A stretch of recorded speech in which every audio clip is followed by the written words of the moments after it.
there's one more armor part for X, but we'll mention it when we get to it. But I think we've mentioned Ultimate Armor X and Black Zero. I just want to mention quickly, like, how you get those is actually when you're selecting your character. In the console version, it's more complicated. You have to do like a button combination and select them. But on the PC version, it's just like press left or right to select X or Zero, but you can also press up or down. And you hold down up or down when you're selecting that character. And Black Zero will start out with this black armor right away. There's no gameplay benefit to doing this. You just look cooler. And for Ultimate Armor X, you'll start out as regular X, except the light blue parts of his arms and legs will be colored purple. I think all of his light blue parts. And as soon as you get into any capsule, you'll get a different message from Dr. Light. And you'll get this really cool looking like purple and black armor with like a gold helmet crest on it. This gives you all the abilities of the armors. It lets you hover for an indefinite amount of time, and you can perform the Nova Strike as much as you want, which completely breaks the game. Really? Yeah. That's surprising. But yeah, it rules. It's really cool. Like, you can tell it left a big impact because they never designed a different Ultimate Armor after this game. Huh. It's pretty good. I think we actually have an email to the effect of it, but I think it's good that you can access this stuff with pretty basic cheat codes so that you can still experience the rest of the game. Well, I guess in X's case, Zero, it's not going to help you any. It's the best cheat code. It adds new things to the game. That's the only reason. It is also nice that it's a completely new set of armor instead of just, here's all the armor at one time, which would feel more like a regular shortcut.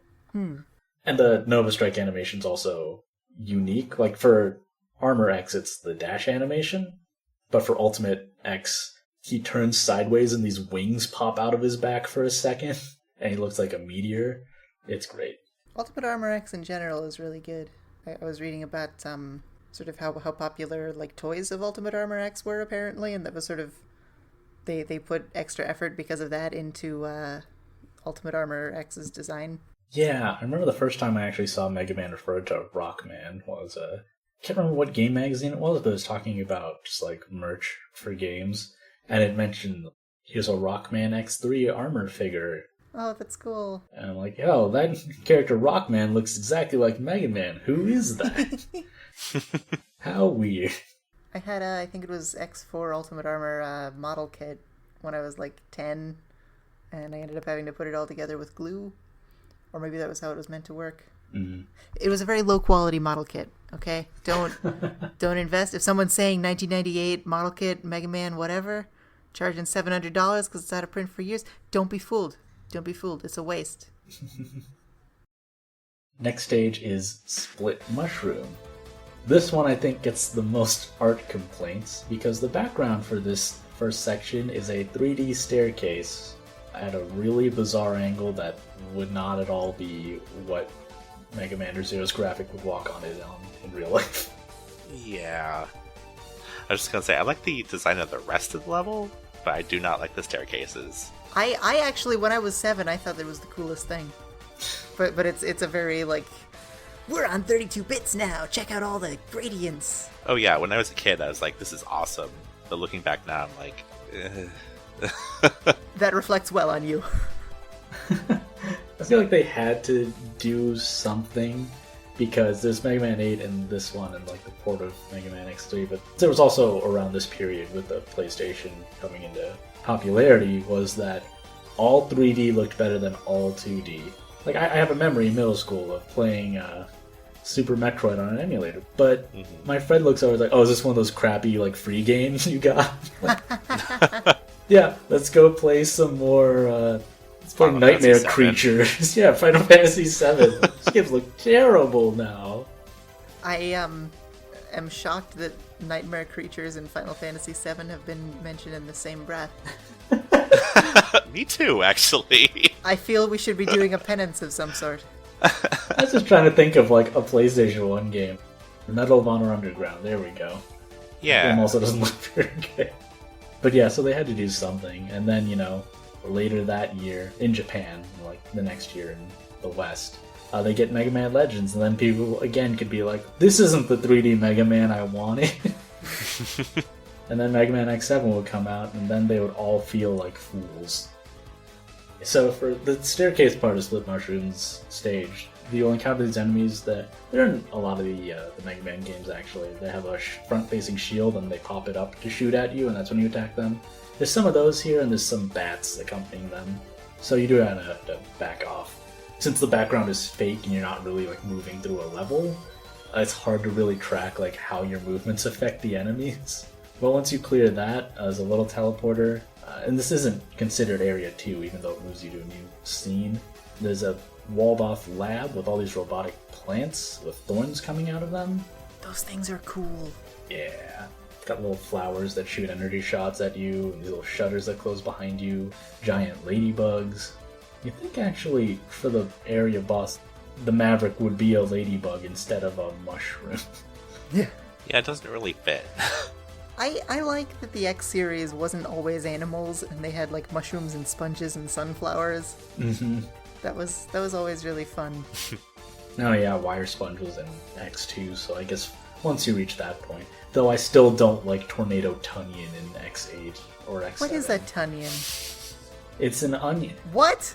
What? She's an onion! I'm glad I skipped X7, but that's also great. I mean, some of the boss names in the other X games people make fun of, but I'm sorry. Duff McWhalen is a great name. Yes. Metal Shark Player is a great name. Yes. I really like the aesthetic of the stage. I like the theme of nature kind of encroaching on technology. I think it's a really cool visual aesthetic. This might be the stage with the most hazards, but it's kind of hard to tell, like, because the way the area looks, it feels the most hostile to you. Yeah. Even more so than the volcano. Yeah, somehow. I like it because it really follows along sort of the theme of like you're breaking into a mad scientist lair. So the sub-boss for Area 1 is a bigger ladybug with spikes that pop out of its back, and it just tries to break platform you're standing on once it finishes spinning up. And you can kind of cheat this boss by just like making it so the boss stops under a place that's already broken while you're jumping over it, or like using the hover. But when you don't realize that, it's actually kind of tense, because if you run out of platforms, it's just spikes below. Yeah, this sub-boss is actually annoying and difficult the first few times I tried to fight it. This guy, incidentally, according to the wiki, is named Tentoroid. Okay. Sure. And the smaller version that's invincible is called Tentoroid BS, which is quite accurate. Uh-huh. So after you defeat the sub-boss, you go to Area 2, which has a second 3D staircase, which has similar enemy layout, but it also adds the, like, bouncing spinning wheel enemies, which when I said like your back and forth movements, it's kind of hard to tell how it affects stuff. Like, the perspective and everything makes it really weird to tell how much you should back off or go forward. Twin Slasher is pretty good here, because it's about at the angle of the staircase. So after you complete the staircase section in Area 2, there's a section where there's these grills that will actually like crack parts of the level, so you have to move out of the way before you get pulled down with them. Which, yeah, definitely adds to the feeling of the stage being hostile. Though you have to let them break one point and then sort of jump up on the open space that the cracked section of the tunnel has revealed to get an upgrade. Heart container, I think. It is pretty tense though, and like it's easy to not know where the section that breaks off will start or end. And then you get to the elevator, and this section, I normally don't like stuff like this in games that aren't Streets of Rage 2, but this elevator segment, there'll be spiked vines that pop out that have laser flowers on the end, and so you have to move out from under them and make sure you don't like jump back down on them while the elevator's passing them. And then once the elevator pushes far enough, it'll blow them up. And also smaller flying enemies will come in from the top. It's pretty well paced. This one isn't as bad as like other similar levels and other platformers. Like, I think even in other Mega Man games there have been a few of these segments, and I'm never too fond of them. Usually I really hate areas where like you can shoot out the flower laser things and then they'll grow back a few seconds later. Usually that really annoys me. The bees in Web Spider always like confused me because I was concerned with where all of the matter that was being used to build these bees, where it was coming from. Eventually they'd run out. It doesn't make any sense. But when they're plants, I kind of think it's cool. And so I actually really like the same thing. I'm a huge hypocrite in terms of my design preferences. But like seeing them like sprout out again, it's really neat. Yeah. When you get to the end, there's actually a health and energy refresh. And you also don't enter this one through a traditional boss where you come up and the shutter just closes behind you. And then Split Mushroom shows up, and man, this guy has an annoying voice. Yeah. I'm Split Mushroom, but you can call me Handsome Guy. Oh, I can't even do it. I can't do his voice. I'm not a melting Teddy Ruxpin. Split Mushroom, his gimmick is that he summons these energy clones of himself to send out and run at you and do these circus flips and stuff. He'll also summon spores that are more slow-moving hazards, so you have to balance those against the clones and also Split Mushroom himself. And then, once he's in critical health, he will split into 2 copies of himself, and only one is the real one. This is pretty hard, actually, if you don't have his weakness. Yeah, it gets pretty tough at this point. Though again, his weakness just kind of makes the fight completely trivial. Though you do have to hear his hurt sound for that. His awful... that awful sound. It's kind of funny, though. No. It's a little funny. It is. No. Okay. It is the first time you hear it, but not the 12th. And it takes more than a few, like, to kill him. Like, it seems like it takes more than you really ought to. Like, they knew it was annoying. Fungus is hard to get out, okay, Sid? So that's why you gotta shoot your electric spider webs at it. Some of us electrocute them, yes. Some of them have exotic treatments involving spiders that wear berets.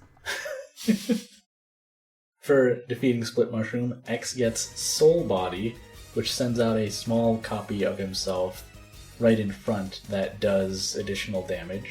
And his charged one actually creates like a legit X clone. Yeah, I like this weapon. It's really different. I was going to say, I don't think I ever enjoyed X's weapon with this because I knew what Zero got from this boss, and it was so much better that, like, it always just felt like a hollow reward. I don't want a consolation prize. Yeah, Zero gets Kuenbu, which is a double jump ability, and Kuenzan, which is a somersault slash, which replaces his regular aerial attack. Once you have a Tenkuha, the purple saber, too, like, you don't have to worry about bullets almost at all, because you'll just spin in a circle and blow every shot coming up at you at the same time. Yeah. I don't think after you get the spinning slash, you ever do a normal slash again in the game. I don't think there's never a use for it.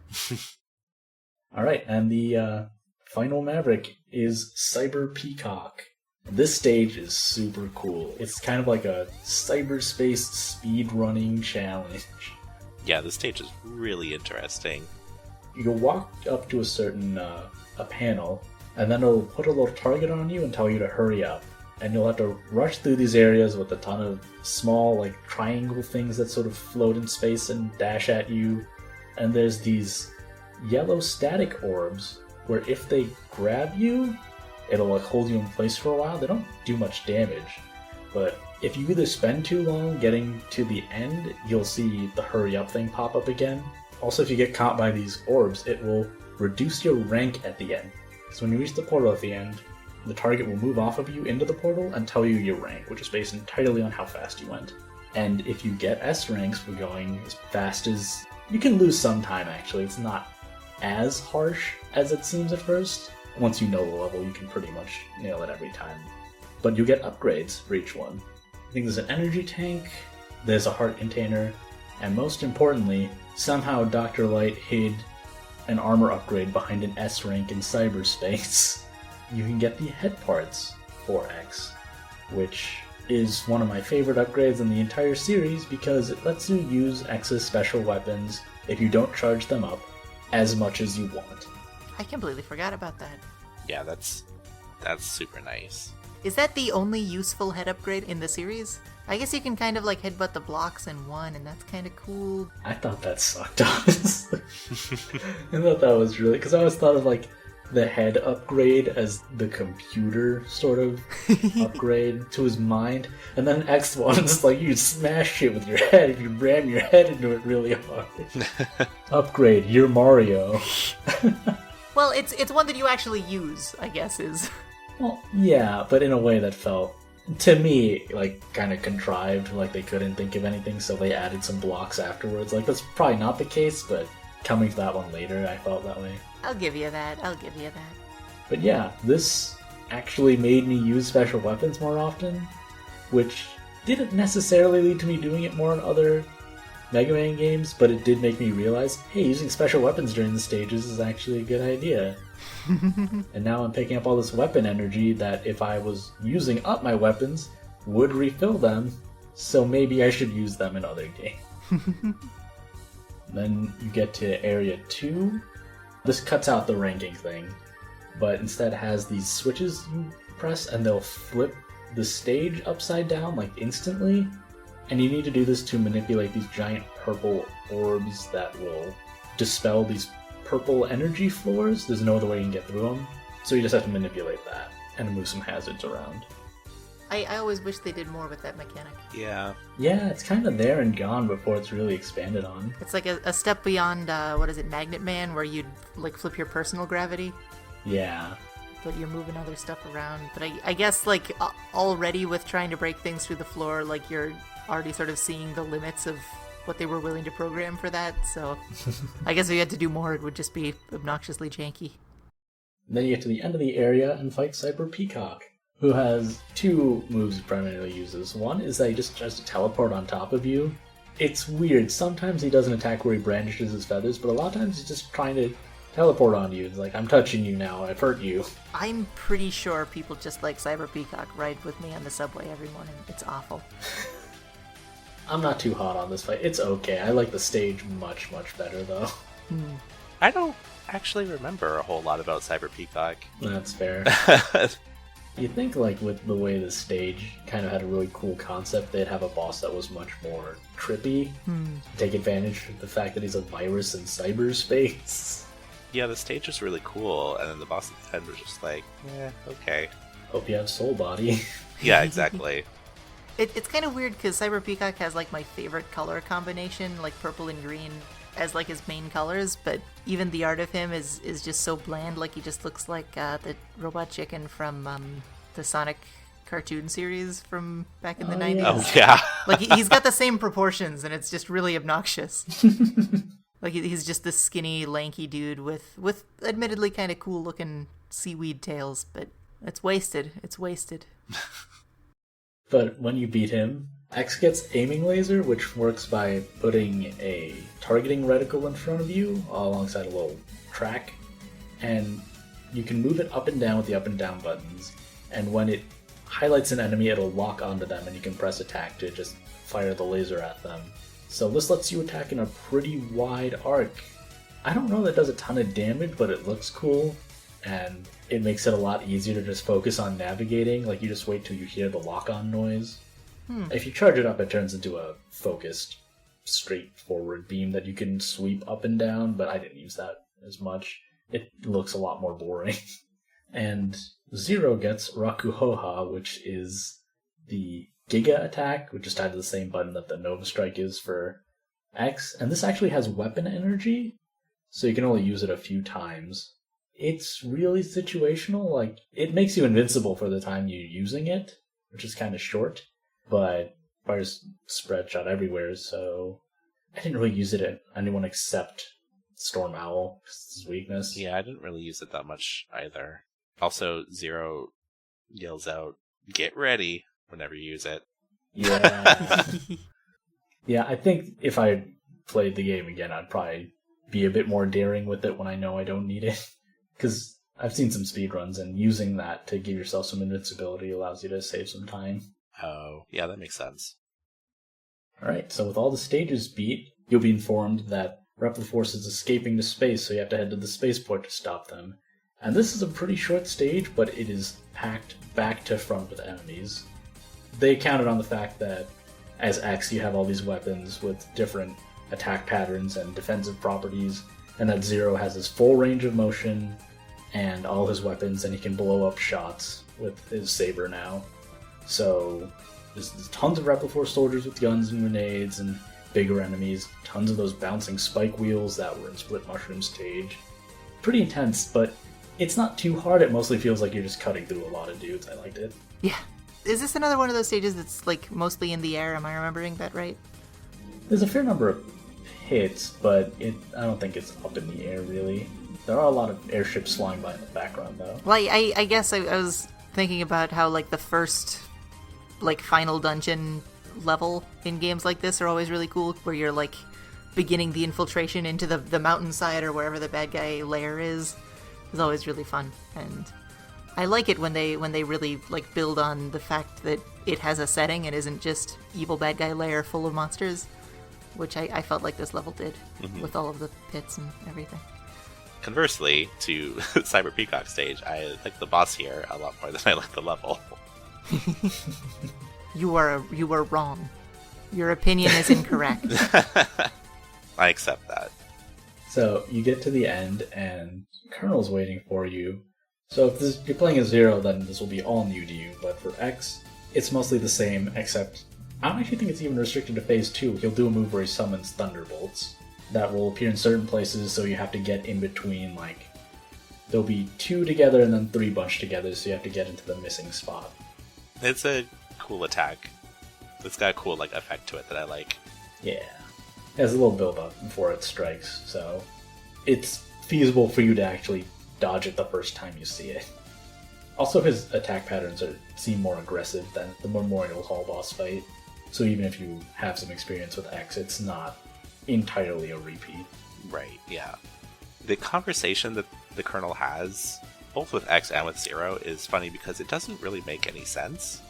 He's just like, no, we have to do this. We have to leave. And X is just like, no. I mean, the whole thing is kind of weird because I don't understand why X/Zero isn't just like, okay, bye. The conflict at this point is just kind of confusing.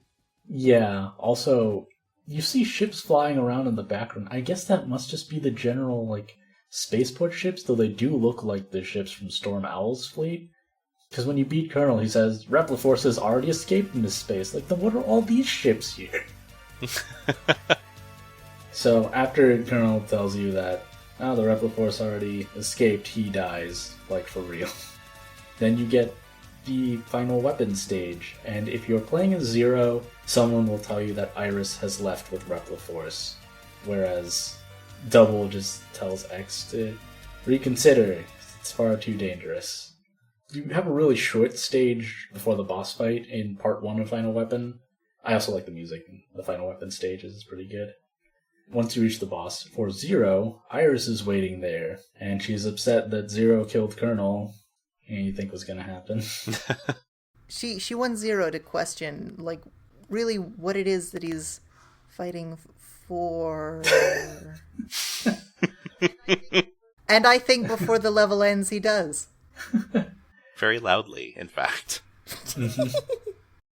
She uses this gem to summon a giant, like, ride armor style mech, but it has a knight helmet on. It's a cool robot. Yeah, I actually really like the design of Iris's armor. When you hit it, it doesn't do any damage to its health, and it also sends out these little drone things that will fly at you. What you have to do is hit her enough to knock the gem that she summoned the mech with out of her, and you just have to damage that, though it also starts shooting lasers at you once you knock it out. And also her mech has a gun arm on it, so you have to avoid that, the drones, and the beam from the gem. Yeah, I like this fight. Everything about Iris is great. Yeah, it's pretty sad. I'm like, I don't want to fight Iris. Like, when you destroy the gem, you get an anime cutscene. Iris is laid out on the ground, hurt.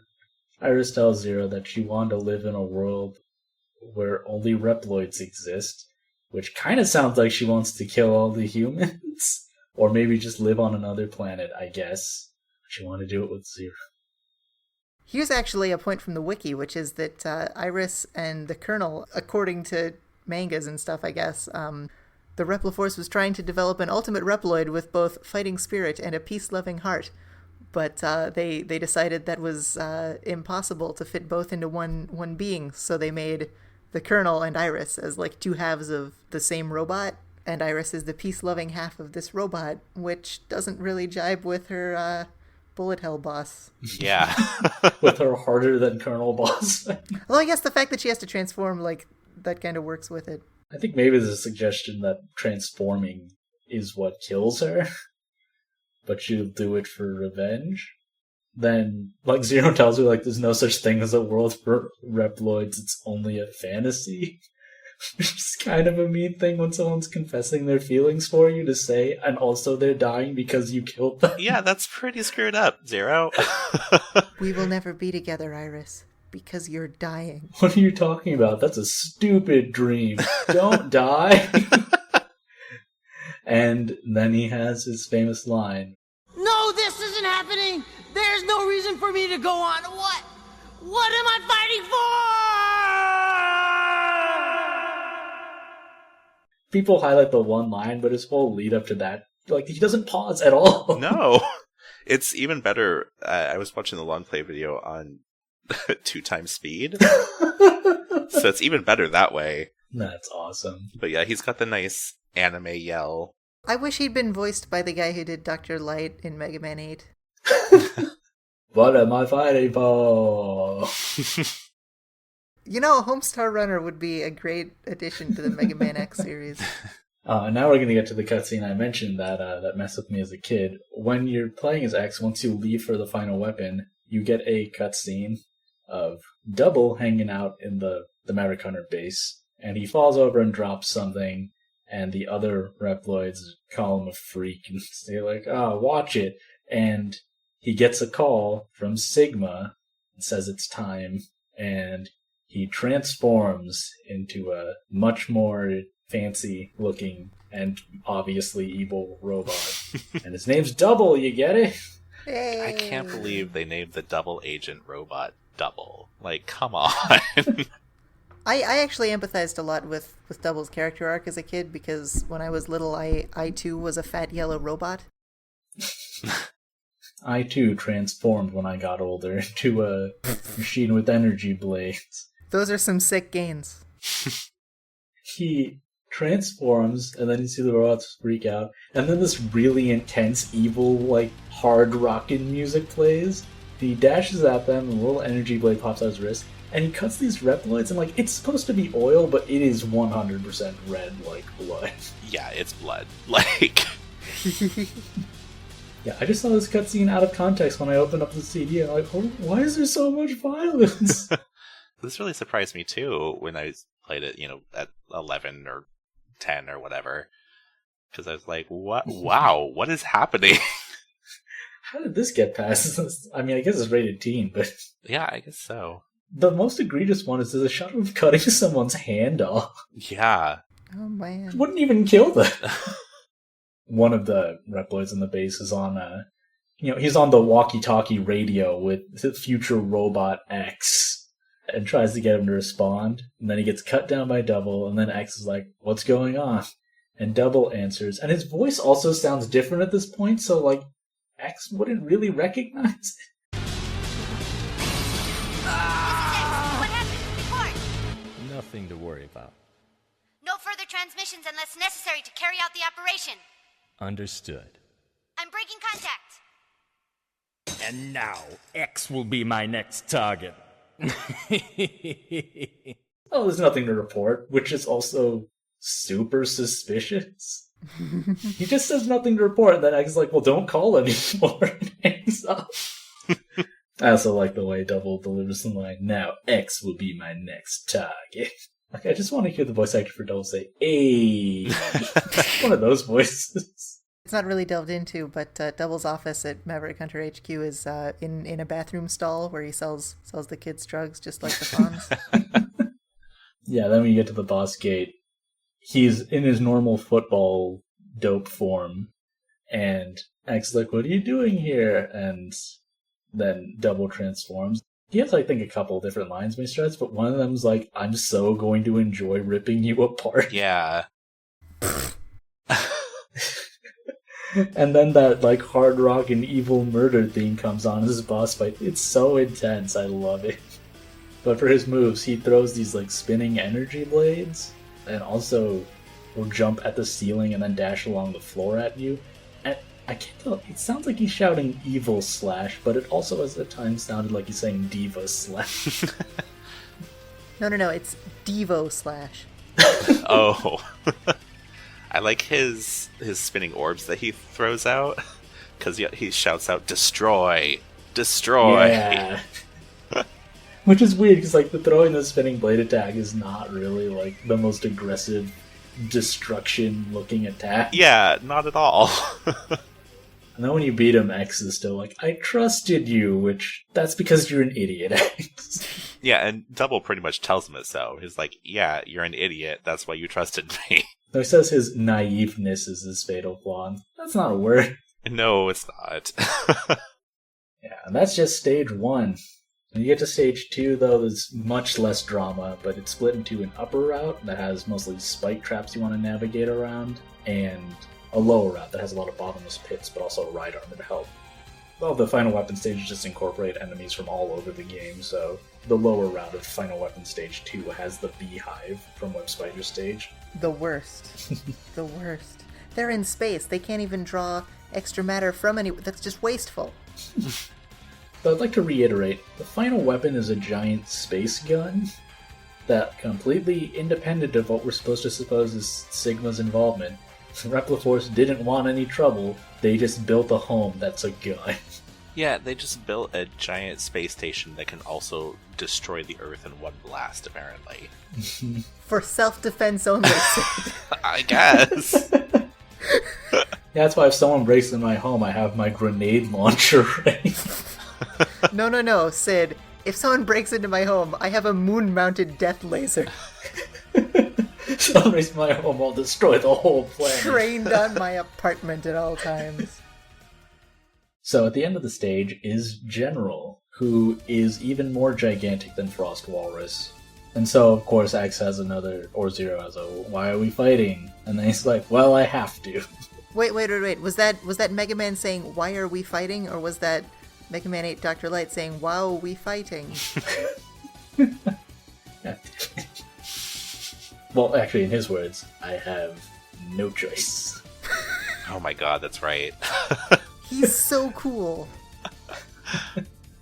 Yeah, but for his fight, he mostly flies his giant mass towards you, so you have to jump all the way up the wall to get over him. His design incorporates brass knuckles.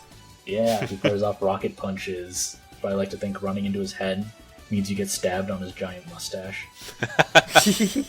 Yeah, he unleashes these rocket punches at you, though, like, you actually have to stand on those for platforms, kind of like Sigma, the final form of that in X1. And then, where his hands were from his arms, he shoots more energy shots at you. So you have to navigate those, avoid touching the flames from the part of his rocket fists or bumping into him. And when you beat him, he is actually not dead, he's just critically damaged. But then the giant space gun gets turned on. Who could do that? Who could have seen this coming? Yeah. This is like Chekhov's giant space laser gun. Well done.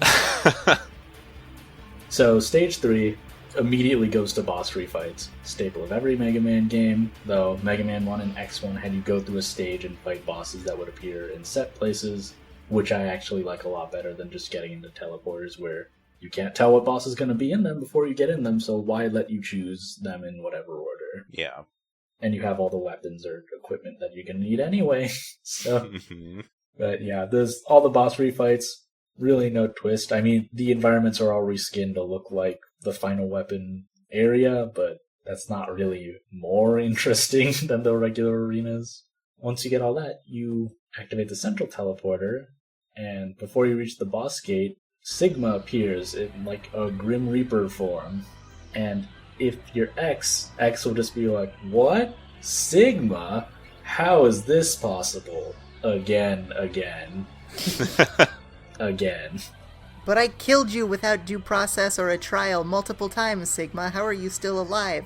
Well, it's not a crime after the first time. Haven't you seen... Double Jeopardy. Double Jeopardy, yep.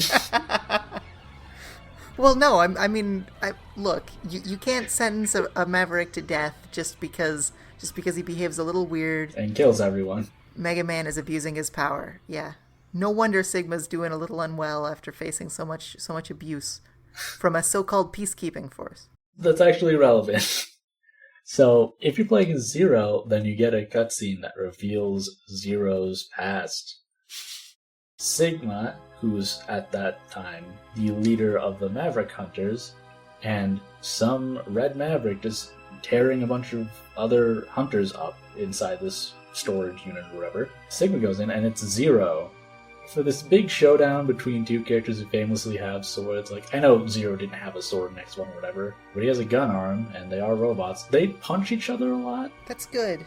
That's all. Yeah. It shows more respect, okay? I believe that the fist is the purest form of human communication. Eventually Sigma does get his sword out, and so Zero responds by just pulling a pipe off of the wall, and Sigma's energy sword can't cut through a pipe. Far be it from me to have one of those why can't they make the entire plane out of the black box moments, but why isn't Mega Man X just made out of metal pipes? Apparently he'd be invincible. Well, then he'd have to have a name like Pipe Robot Boy. You can't just call him X at that point. I do kind of like the idea of the big follow-up to the Mega Man series 100 years later being called Pipe Robot Boy. I entrust the future to you, Pipe Robot Boy. So, Sigma seems to have an advantage, but then at one point, Zero just cuts Sigma's arm off using a pipe. Zero's about to finish him off when a giant W glows on his head, causing him to have some kind of fit. And so Sigma, with his one remaining arm, punches Zero in the head, and it shatters his crystal. And then comes out, missing an arm, and tells the team to take in the Red Maverick for Dr. Kane to research.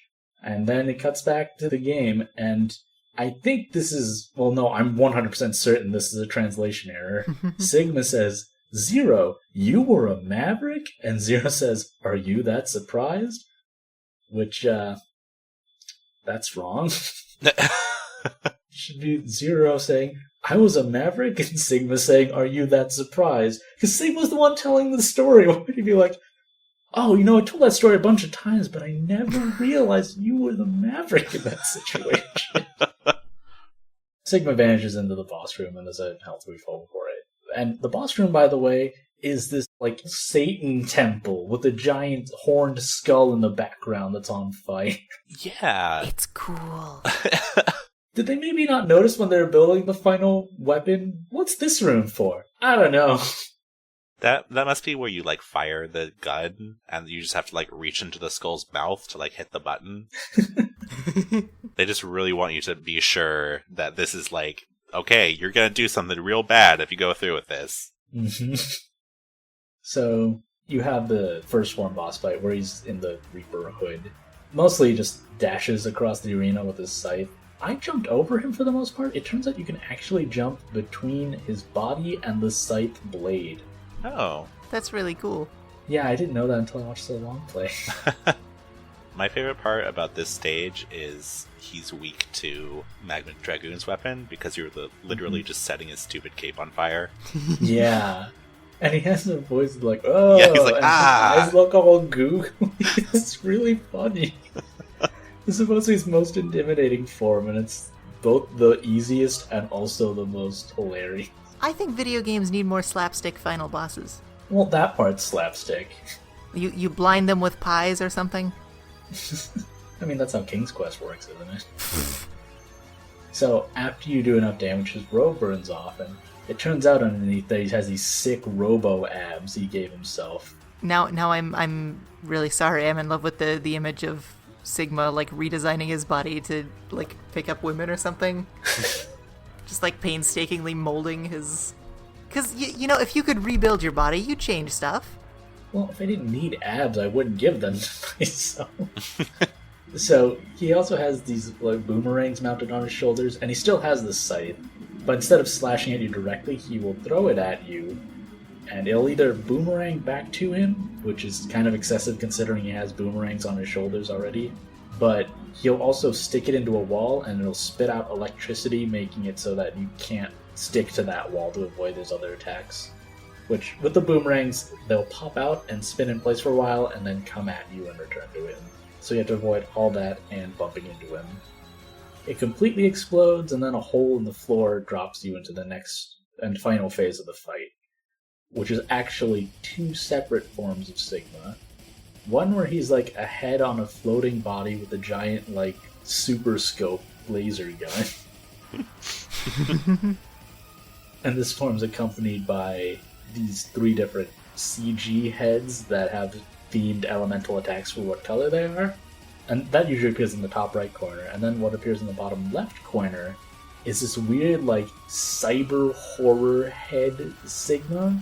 It's really screwed up looking, and he'll either try to push you into, like, a spike wall that'll appear, or he'll try to suck you in. So for both of these forms, you have a pretty limited window in which to damage them.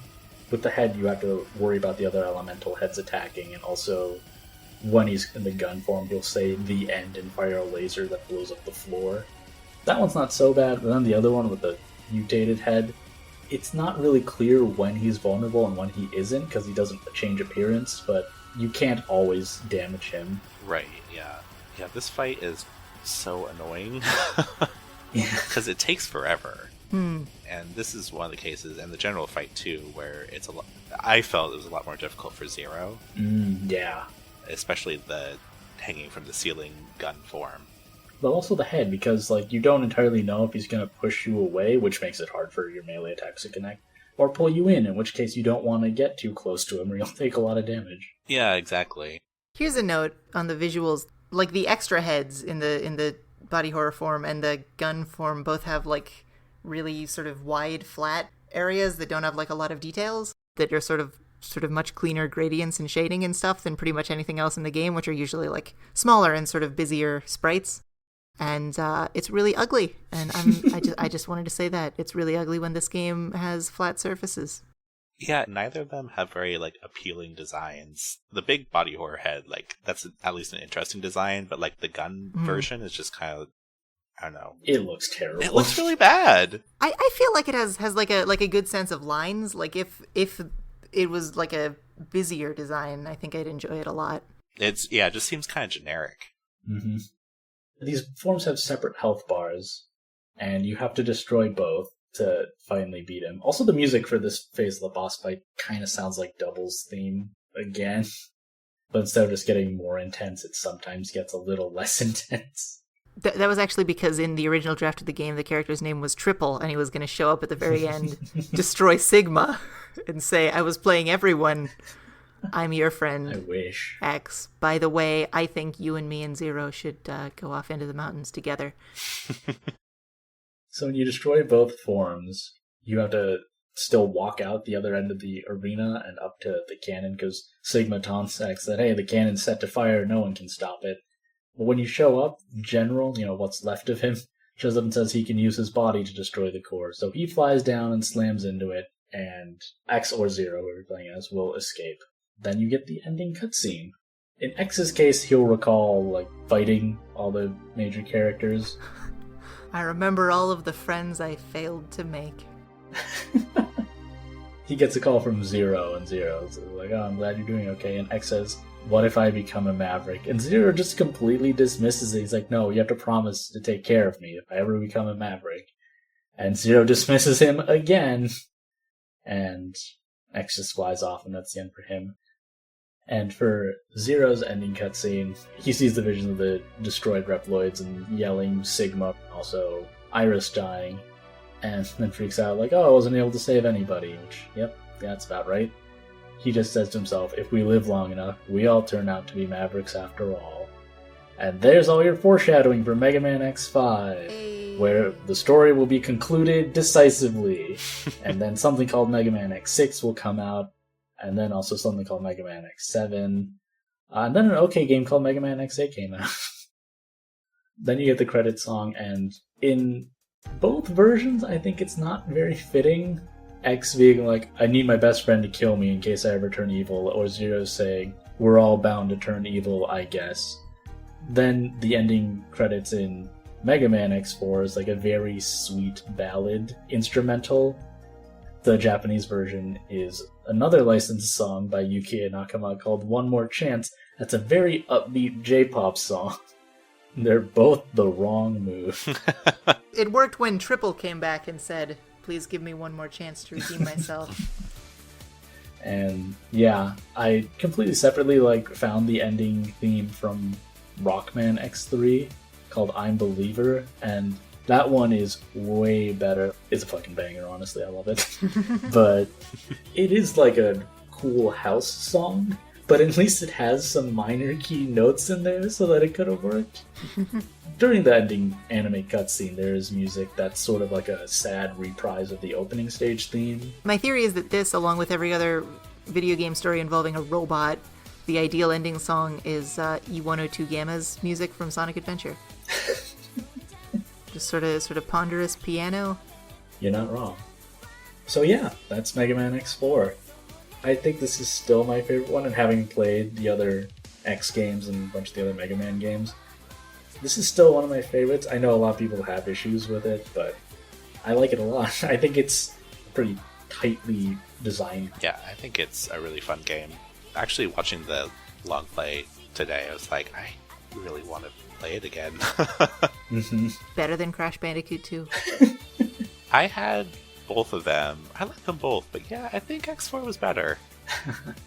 Yeah, it's not just like I had a history with it and I beat it. It's like, I feel like I trash on Star Ocean 3 a lot, and I'm gonna do it again, because why not? I mean, this is a game I had a history with. I played through the whole thing. The first time I played through part of it, I was like, oh, this is really cool. And then the second time I played through it, I kind of got sick of it. And then I watched a speedrun of it and experienced that same emotional arc in the space of a speedrun, where at the beginning I'm like, oh, this is cool. Why was I so pissed off at this game? And then when it got halfway through, I was like, wow, this is garbage. What is this? This sucks. But, I mean, I see Mega Man X4 and yeah, the sort of pre-rendered CG stuff is clearly pretty dated, but the sprite work holds up, and I think the game just feels good to play still. Yeah, and the nice thing about pretty much all Mega Man games, besides a few, is that you can take care of them in an afternoon if you want to. Yeah. They never overstay their welcome. I can see why people like stuff about X5, because it just expands out some of the ideas of upgrading your abilities some more. And I know a lot of people want to switch between X and Zero. I like having the focused split stories. Yeah, I like the kind of different stories that you get from playing each of them. Though also, this is a kind of metric I sort of realized over time for why I like X4 more than X5 or Resident Evil 6 more than Resident Evil 5. It's that it's not just what I get to do in games that I like, but it's also what I have to do that really matters. It's X5 has an auto-scrolling stage. That's Duff McWhalen's stage, actually. Great boss, but the stage is a really slow auto-scroller where you just fight a giant slow submarine the whole time. It takes a really long time to get through, and whenever I'm thinking I want to play X5 again, I think, do I really want to do that part again? Yeah. Whereas in X4, there's not really a part like that. If I didn't know how to get through Jet Stingray's stage, it could be that, but I do. And when I replay it, it's pretty effortless. Yeah, Jet Stingray's stage is sort of annoying, but then, compared to Metal Shark Player in X6, which is, probably the most unpleasant stage in any Mega Man game, it's their world's different, and I'm trying to figure out how you'd categorize them. Well, there's, was it Burn Dino Rex's stage? I'm sorry? Or Matrax? Oh, yeah, Matrax, yeah. Actually, it was Blaze Heatnix. But in 6, there's a stage where you fight the same boss with an increasingly large health bar. 4 times, yeah. And it looks horrible, and that is distinctly unpleasant to me. And I mean, I guess that's the proof that even if you have the same feel from this game in X5, which I think is pretty nice, you can't carry a game on that. And I don't think they rested on their laurels with X4.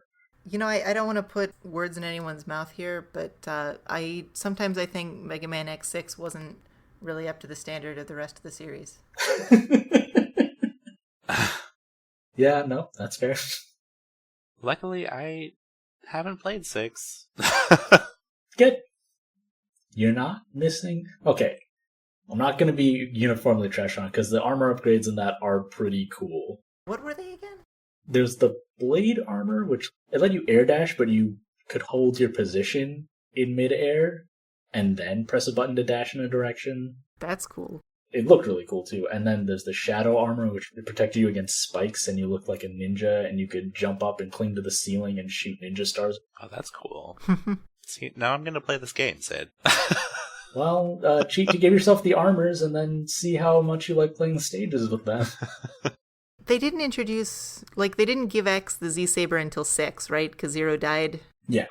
Zero was meant to die at the end of X5, and then, like, the Zero series was meant to follow on from that, and, like, it could have been really cool if they just leaned in on X being the only surviving one. Yeah. And, like, did something with that. That could have been really cool.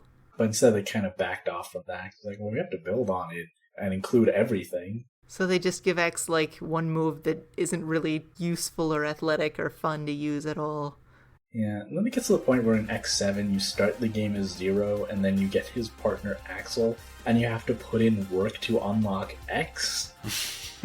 And they say, like, oh, I'm not gonna fight because I'm a pacifist. Like, you're still the leader of the Maverick Hunters. And be like, oh, the police chief didn't shoot anybody. He's a pacifist. Thank you for joining in with my alternate universe reading of the Mega Man series, Sid. But yeah, with X4 and stuff, and when they expanded the dialogue out more, it's not great, but like the idea is like X doesn't want to fight. There's too much dialogue about that, but he does it because he has to. And then by X7, like, oh, that means he's a loser. That's a real mid-2000 thing. It's like, pacifists are losers who don't want to fight. But once things get really bad, if they're really cool, they'll throw down and fight. Like, no, that's not what pacifism is. That was a big trend, though. And Yeah.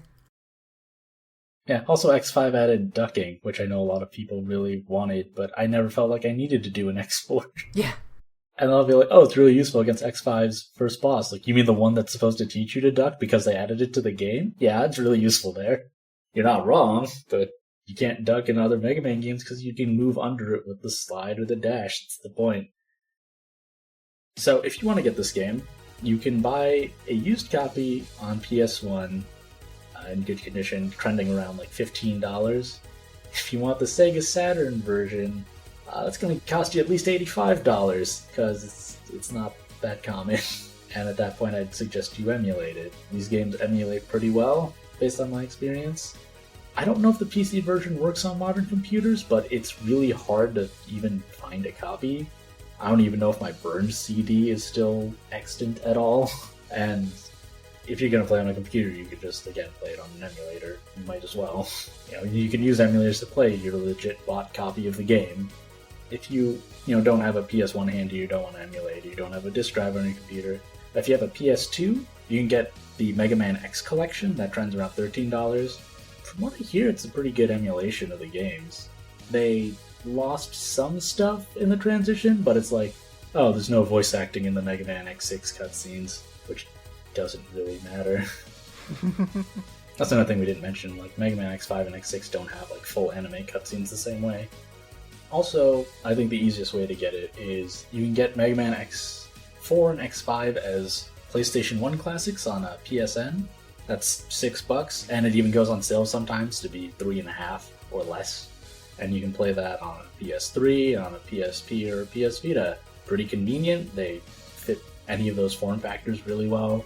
It's affordable, which is definitely nice. It works on HD screens. I'd say go for that. And now we're going to get to some letters, and we're going to start with one, kind of long one, from Man Jackson. It goes, hi there. I think X4 is a huge disappointment. It has a lot of potential, but ultimately there's huge flaws in just about every aspect of it that end up killing it as an experience. The jungle level is really, really pretty, but other levels look like absolute garbage. The weird 3D pre-rendered thing hasn't aged well, and while I didn't play the game when it came out, I don't see how anyone could have thought the perspective on the floors was good. X and Zero look fine, but the rest of the world doesn't look like they belong to it. X's Buster is great, the best it's ever been. Special weapons, though? Absolute garbage. They were never that great after X1, but this game gives you the ability to spam them infinitely, so you'd expect to get some use out of them. But no, one of them is actually weaker than uncharged buster shots, one is just Search Snake that you can drop out of the air early, it goes on and on. Zero I just don't like at all. The fact that third hit of his combo hits multiple times, but sets off boss invincibility, so you have to sit there while he goes ting over and over is really, really stupid. And the optimal speedrun way to kill things, where you dash cancel your combo as fast as you can press the buttons, looks like some kind of really awful joke.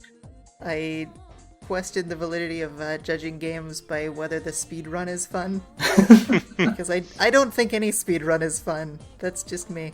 I mean, it's fair to say the third hit doesn't, but I think we mentioned earlier how it would feel bad if there was like one hit to the combo.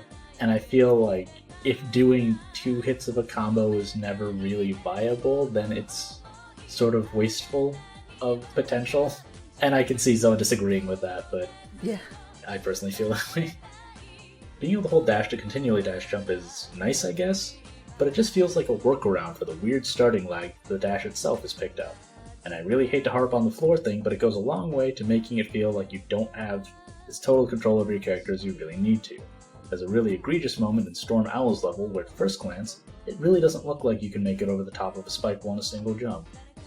And I'll say in response to this, the background spikes are shaded a little differently, and I can understand disliking the perspective, but at this point in the stage you would, or at least I realized that having this background layer is part of the look, so I didn't really feel like I couldn't have made a jump. It is definitely like a weird angle that all the floors are at. But I feel like if everything was like to the side like it was in Super Nintendo games, everyone would sort of complain about how dull the stages were. And how not next gen enough it is. Yeah. Alright. And God, the story. Colonel flips out over nothing. The entire Rebel Force follows his flip out. He's not even the leader. And they go out to space in a giant orbital weapon to try and settle a new planet or something? But oh no, Sigma was behind it all somehow, and the game tries to paint him as some sort of master manipulator, I think? When he did essentially nothing and an orbital death ray fell into his lap. I've gone over it and over in my head, and I'm still confused because none of it makes any sense at all.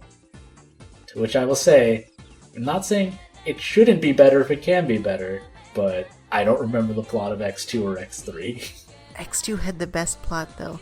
But I'd like to note that when, as the writer notes, Sigma essentially did nothing and then an orbital death ray fell into his lap, I think that's the definition of a master manipulator.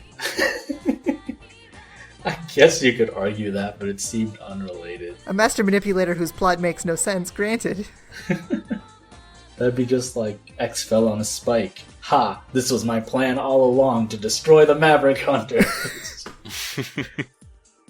He also outright stated his plans to General right at the beginning. He's like, hey, you should kill the Maverick Hunters. And the General's just like, no? Bit of an own goal. The thing is, it's all salvageable with just a few tweaks. Removing the starting lag on the dash would be a good start. Oh, also I should know, I didn't notice. I suppose it's there. I didn't ever feel like I couldn't be reactive though with the dash. I never felt that way either. And if you felt it, you felt it. We're not going to be able to logic you out. Right. That's just their experience. It might even be like something that was introduced in emulation, like the PlayStation Classics release or something. I don't know how these things work. It can happen, but I'm not sure. Yeah, some of the weapons need to go back to the drawing board. Looking at you, aiming laser. I object. But others really just need more damage on them. Lightning Web has a really useful effect where it stuns the giant plane block things in Storm Owl's level, but there's no graphic for it and it almost looks like a bug. I didn't know that. If it stunned enemies, stopped where it first hit an enemy, did damage over time instead of just when it's being fired out, and you could have more than one out, it'd be a superb weapon, but as it is, it's just garbage. That's fair. And the story needs the smallest tweak of all. Just have Colonel be an infected double agent for Sigma. Most of the groundwork is already there. He single-handedly starts the war out of nowhere, and he bears enough of a grudge against X and especially Zero to challenge them to a duel halfway through the game. All you need to get the point across would be a tiny modification of a couple scenes. Like at the end of X's intro, maybe Colonel's there as Sigma leaves the room and they share a significant look, implying Colonel's the one who set up the interview with General. Maybe in the big speech scene, General speaks to Colonel afterwards, making it clear he's not happy that it's gone this far, but he's covering for Colonel's decision because he trusts that his friend means well. He could even only reveal that what's going on in Zero's run to contrast the revelation of a mole inside Repliforce with X's discovery of Double being a traitor in the Hunters. That way, playing through the game as both characters actually shows Sigma to be a manipulator, playing both sides against each other through his agents. At the end of the day, I think X4 gets more credit than it deserves because it's not X5 or X6. It's not a worthy sequel to the SNES X games, and I think fans deserve better. To that, I'd say I hadn't played X5 or X6, and I also don't think X5 is bad. And I actually know more people who like X5 better than X4. Really? I mean, just a couple of people, but still, that's more than I know about people's opinions of X4 versus X5. I get where this person's coming from, but it kind of strikes me as funny where they say there's huge flaws just about every aspect, but the actual like specific complaints seem very like nitpicky. I can kind of relate. Like, there are definitely games that have very, like, in the grand scheme of things, they're very small, but it like, if there's a delay in an RPG menu or something, but you have to go to it so much that every time you do it, it's stacking up on each other, or the load times in Sonic 06, it could be a great game. It's not, but hypothetically, a game that had that would still be garbage, even if it worked fine. Yeah. I mean, the main point I agree on is the story. Like, I definitely agree the story is complete garbage and makes no sense at all. But on the other hand, it's a Mega Man game. And I feel like if you're coming to a Mega Man game looking for an interesting and in-depth story, then you're probably not going to be satisfied. Yeah. I mean, X1 tied progression and the theming pretty well. But I think it's about as good as X3's plot, but it has cooler cutscenes. Yeah, like, this is like, okay, we're going to make a good, attempt at an interesting political story. Didn't really work out. But I think that's okay, because really, the story is just there to kind of shuttle you from boss fight to boss fight. I don't know how you could do a political story better with a Mega Man game structure, unless you wanted to give them, like, a lot more dialogue to elaborate on stuff, or do a lot of that cool environmental storytelling. Next one we got is from Kirby Superstar. It's the best one. Hi, yes, hello. I posit that the only good voice actor in the game is the stage announcer, who sounds like he's having a total blast, especially for Cyber Peacock. Thoughts? And my answer is Storm Owl. I agree. I think he probably is the only good voice actor in the game. Continuing the fighting game thing, like, the voice actor says things in a strange way, but he's having a good time doing it. Absolutely. And last one comes from our pal Gogolo writing in again. Dear Sid and guests, I'm writing this email just a few minutes after finishing Mega Man X4 for the first time. This is the first game in either the X series or any Mega Man series at all that I have done this with. Wow. That is not to say I haven't tried before. I have always been very put off by the series' difficulty and what I perceive to be a high barrier for entry in terms of plot. On the latter point I was mistaken, the plot of these games doesn't seem to make much sense anyway. I was inspired to make the spur-of-the-moment decision to play this game yesterday night, giving myself one singular day to play the full game before the podcast recording date. I'm glad I did that because I really enjoyed the game, though not at first. I spent actual hours without being able to beat a single stage or otherwise make any real forward progress. However, thanks to the wonder that is the internet, I found out how to make things easier on myself. While I could not find difficulty adjusted in the standard sense, I was pleased to find the hottest of cheat codes on game FAQs, which gave me X's Ultimate Armor and Zero's Black Armor. With these, the game was far more manageable, and I don't consider my game experience to be cheapened even slightly as a result. It's thrilling to know that you're cheating the game exactly as hard as it's been cheating you. I'm looking at you, Sigma. The ability to breeze through most of the parts of the game that would have made me quit any other game in the series allowed me to appreciate the game's last alert quality cutscenes and plot. I don't know why Mega Man looks so tough with his ridiculous scowl, but sounds like Rebecca Chambers, or why Colonel is fake Australian, but I loved it anyway. This game would probably be fun to play normally if I was about a dozen times better at these games, but I'm not, so I'm absolutely content to cheat, especially when the game makes it fun to do so. Nice. I brought up earlier that, using an enemy's weakness versus using the buster kind of, is a little bit of a difficulty adjuster, but that really only works for the, 8 Maverick bosses, and you still have to, get to those bosses. Mm-hmm. I kind of grew up on Mega Man games, so at this point it's kind of second nature for me in terms of, this is what you do in a Mega Man game. So, it's cool to hear this, someone beating their first Mega Man game. That's awesome. Yeah. And it's kind of a shame you can't actually do cheats like this in the other ones. Yeah, I'd like a Mega Man game with a big head mode, that would be good. which I guess is Mega Man powered up. Yeah. So cute. I think I mentioned before, like, my brother and I played this with Ultimate Armor first.